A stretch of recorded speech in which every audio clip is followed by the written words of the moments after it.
আজকে আমার হাতে খড়ি হবে। আজকে আমি ফার্স্ট বড়ি দেব।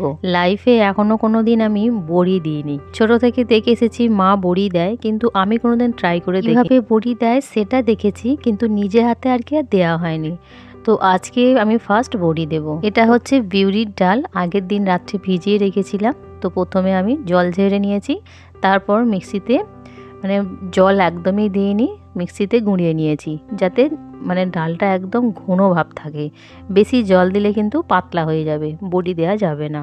এরপর আমি ডালটাকে ভালো করে ফেটিয়ে নিলাম। প্রতিটা থালাতে আমি তেল মাখিয়ে সর্ষের তেল মাখিয়ে আমি রোদে দিয়েছিলাম কিছুক্ষণ। এরপর এর মধ্যে আমি বড়ি দিচ্ছি।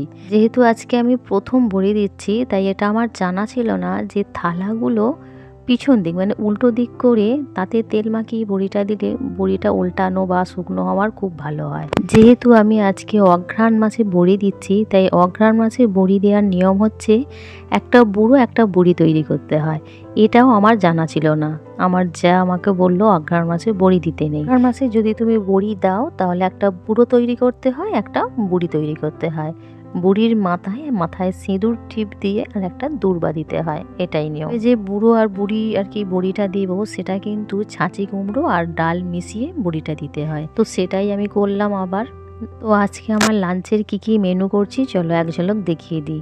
আজকে আমি রান্না করব মূলো, আলু, বেগুন দিয়ে পুঁই মেটুলি দিয়ে তরকারি। আর আমি রান্না করব ফুলকপির তরকারি। আর আজকে মাছ এনেছি সমুদ্রের মোরলা মাছ, তো মোরলা মাছের ঝাল করব। তো এদিকে প্রথমে আমি পুঁই শাকটা রান্না করে নিচ্ছি।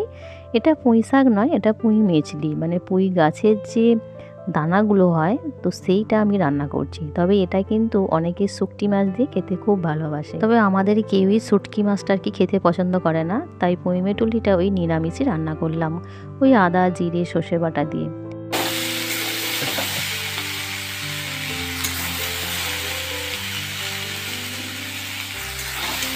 বেনারস থেকে বাড়ি আসার পর অনেক জামা কাপড় জড়ো হয়ে আছে। প্রতিদিন আর কি অল্প অল্প করে জামাগুলো কাচ্ছি, একই দিনে কাচা সম্ভব নয়। আর এখন শীতকাল না বর্ষাকাল চলছে এটাও বোঝা মুশকিল।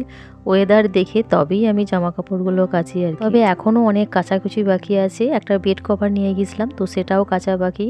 একটা স্কুল ব্যাগ যে নিয়েছিলাম, ছেলে যেটা পিঠে নিয়েছিল, তো সেই ব্যাগটাও কাচা হয়নি। আর ট্রলি ব্যাগটা ভাবছি ওটা একটু মুছে পরিষ্কার করে নেব।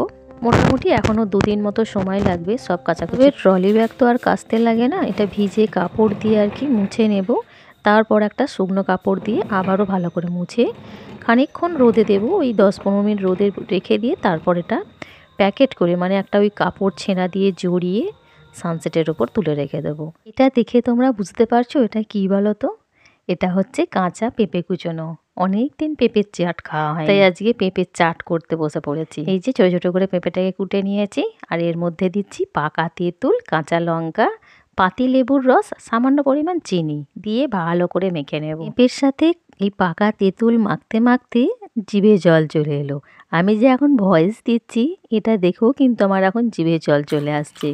পাকা তেঁতুল দেখে তোমাদের কার কার জিভে জল চলে এলো কমেন্টে জানিও। আমি ততক্ষণ পেঁপের চাট খাই, আর তোমরা তাড়াতাড়ি আমার চ্যানেলটিকে সাবস্ক্রাইব করে দাও আর ভিডিওটিতে একটা লাইক দিয়ে দাও।